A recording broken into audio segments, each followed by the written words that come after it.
நம்மளோட சேனலை பார்த்துட்ருக்க அனைவருக்கும் வணக்கம். நாம் பார்த்துட்ருக்க இந்த இடம் எங்கே அமைஞ்சிருக்கு அப்படின்னு பார்த்தீங்கன்னா, திண்டுக்கல் டு வத்தலக்குண்டு போகிற வழியில் தாங்க இந்த இடம் இருக்குது. மொத்தம் 5 ஏக்கர் நிலம் விற்பனைக்குள்ளது. ஒரு ஏக்கரின் விலை 11 லட்சம். இங்கே வந்து உங்களுக்கு போர் மற்றும் ஃப்ரீ சர்வீஸும் கிடைக்கும்.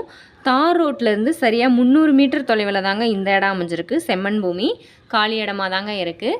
இந்த இடத்த பற்றின முழு விவரத்திற்கு கீழே டிஸ்கிரிப்ஷனில் இருக்க நம்பருக்கு கால் பண்ணுங்கள். நம்மளோட யூடியூப் சேனலை சப்ஸ்கிரைப் பண்ணிக்கோங்க, லைக் அண்ட் ஷேர் பண்ணுங்கள். நம்ம யூடியூப் சேனலில் கம்மி பட்ஜெட்டில் இருக்க லேண்டுங்களை தான் பார்த்துட்ருக்கோம். தேங்க்யூ ஃபார் வாட்சிங்.